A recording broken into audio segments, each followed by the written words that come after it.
Good day sa atin mga kaparmer. Ito yung pinapabrashing ko na pinapabrashing natin na tatamnan ng nyug.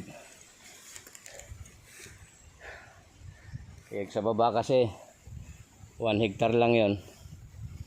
Medyo gahol na, kaya kung hihintayin ko pa na tatabasan ulit itong 1 hektarya, medyo maganda unahin natin tanim.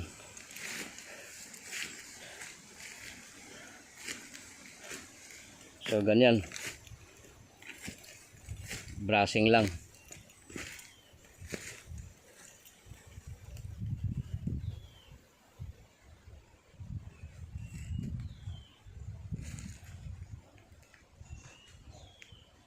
Ganda yung ating nagtatanim.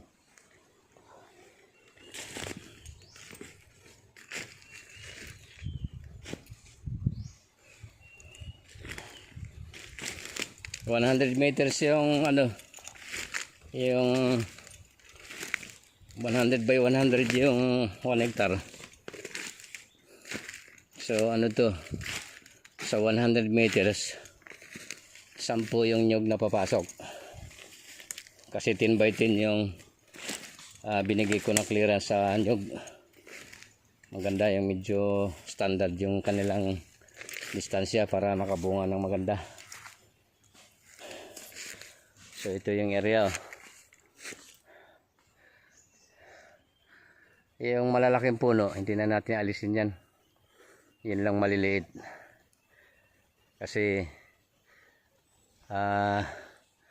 concern din tayo dyan sa mga malalaking puno na hindi naman dapat tinagin yan. Yan lang yung maliliit. So nandyan yung nagbabrashing natin.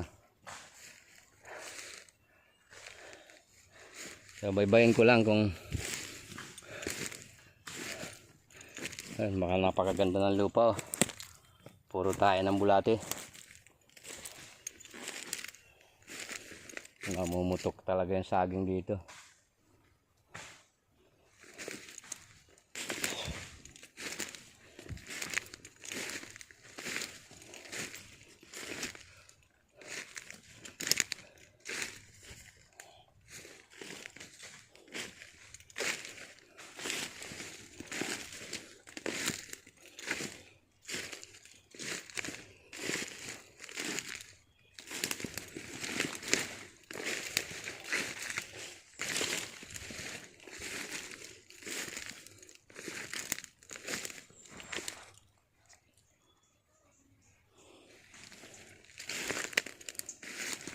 So ito na yung lapit na tayo sa dulo mga kaparmer.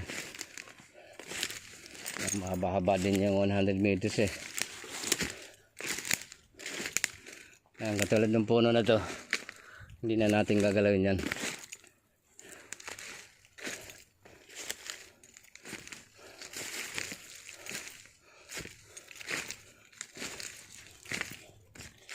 So parang namamatag dito sa lugar na ito.